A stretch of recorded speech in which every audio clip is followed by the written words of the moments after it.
Palestra Um Mundo Sem Livros e Sem Livraria Nova? A velha, nova revolução intelectual na perspectiva de Roger Chatier, com o Guto Melo. Olá para todos, eu sou Djalma Augusto, também conhecido com o nome artístico Guto Melo. Sou historiador e parceiro da Nós Educação. E hoje vou estar falando com vocês sobre a possibilidade do fim dos livros e das livrarias, né? E é um assunto que não é contemporâneo, não surgiu hoje. Ele já tem sido falado já há um bom tempo, aqui no Brasil e no mundo, mas sobretudo aqui no Brasil, na atual conjuntura que nós nos encontramos.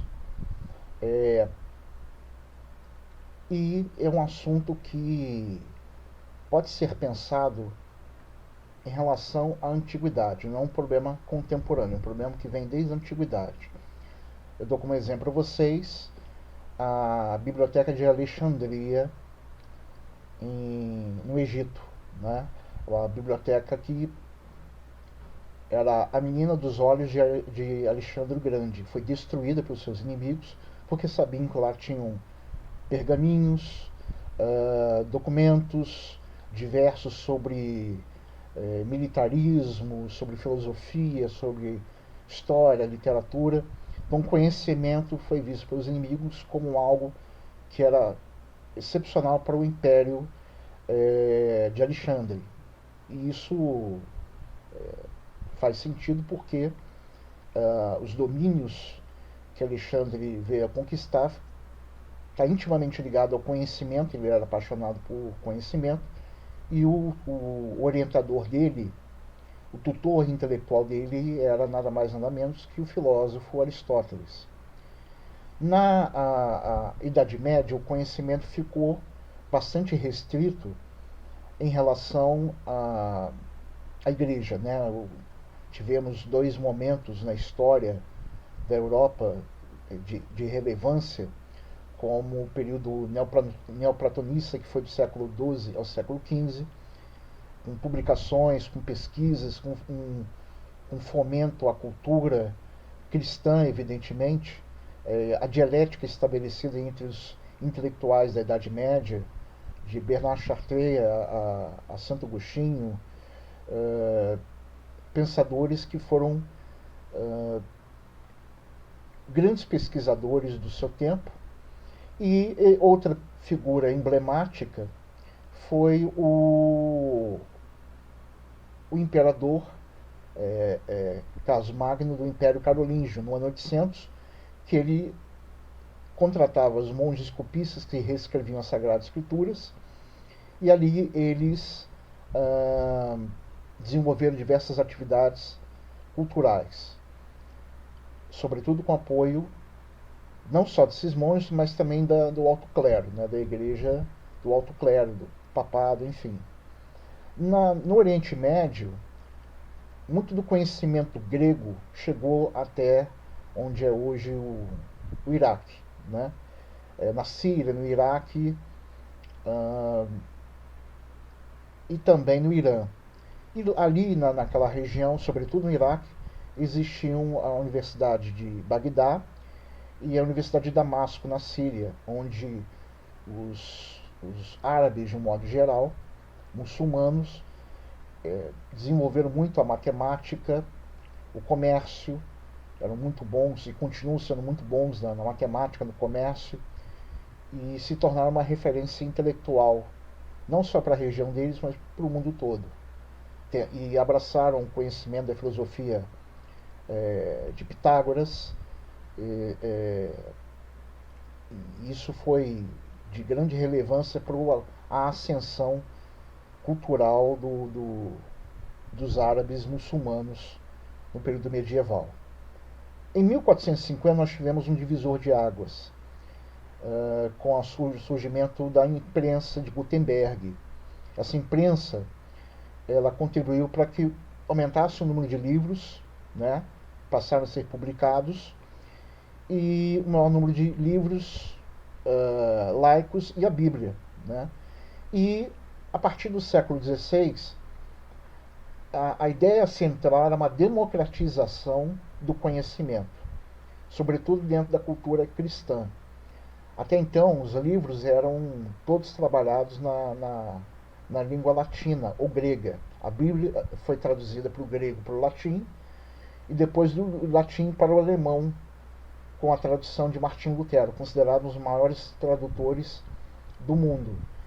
Então, muitas pessoas que não entendiam o latim, não sabiam ler o latim, passaram a ler a obra em alemão.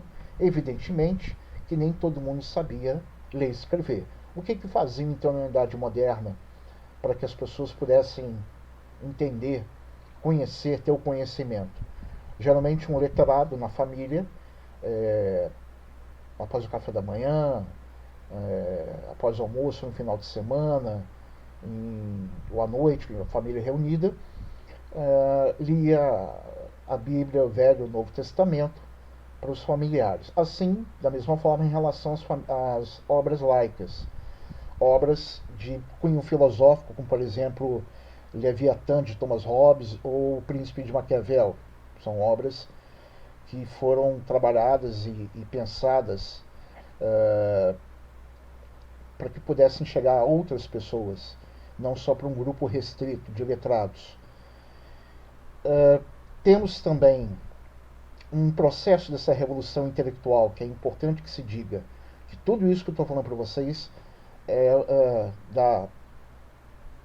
do surgimento da imprensa de Gutenberg até esse período que eu estou abordando com vocês, faz parte da revolução intelectual. E existe uma revolução intelectual que ela é estrutural, né?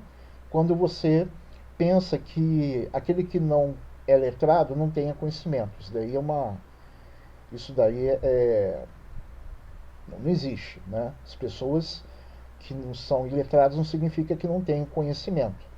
Então, muita gente que não sabia ler e escrever eram capazes, e são capazes, de guardarem em suas mentes poemas.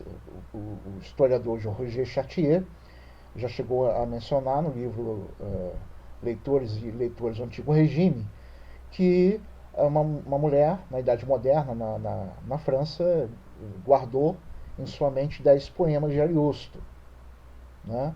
Então, é um exemplo sobre como é importante ter o conhecimento, por mais que muitas vezes a pessoa não saiba ler e escrever. Da mesma forma que, durante o Iluminismo, Voltaire, que era um chargista, foi o primeiro chargista do mundo, usou a charge para que pudesse levar o conhecimento para outras pessoas.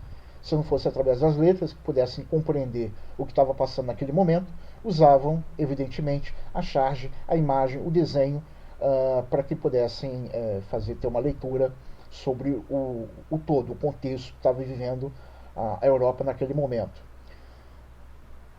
É extremamente importante que se diga que o Iluminismo teve um enorme impacto no século XIX, na França, que se tornou o século XIX o século do renascimento cultural na França, devido ao impacto do Iluminismo, e aumentou o número de escritores. Aqui no Brasil, nós tivemos a imprensa régia, com a chegada da família real em 1808, e vieram para cá não só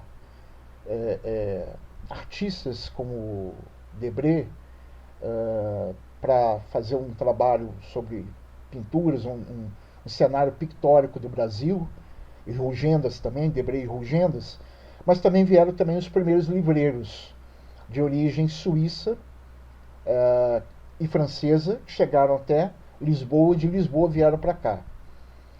E o primeiro livreiro no Rio de Janeiro foi Paulo Martin, na antiga Rua Direita, no centro do Rio de Janeiro, no século XIX.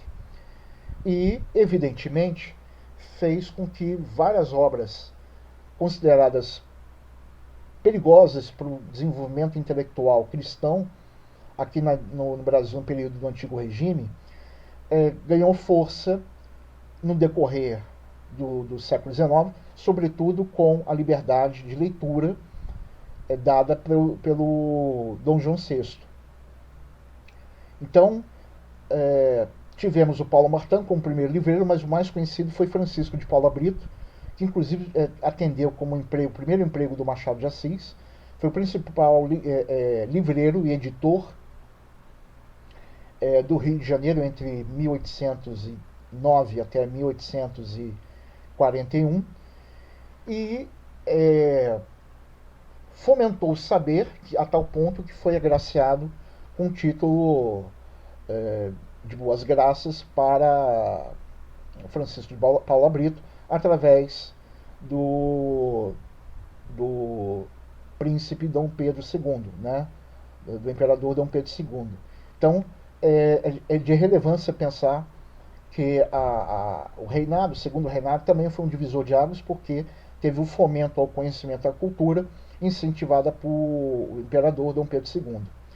Já no período republicano, nós tivemos escritores que já tinham um papel mais social, como Lima Barreto, como João do Rio, tanta gente que poderia ser pensado aqui.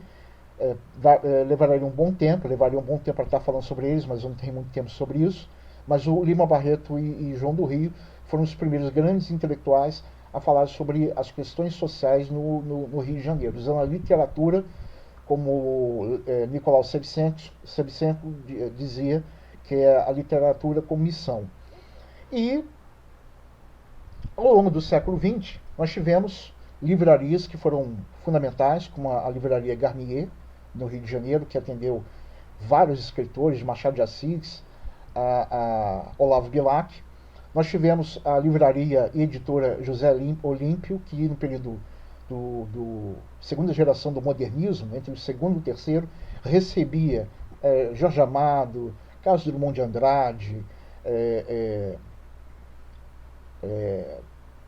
José Lins do Rego, Cora Coralina, enfim, a nata intelectualizada do Brasil, que ia até a livraria José Olímpio e editora José Olímpio, e o José Olímpio recebia toda essa nata para poderem tomarem café, conversar, e ali nasciam, através de conversas, outras obras literárias.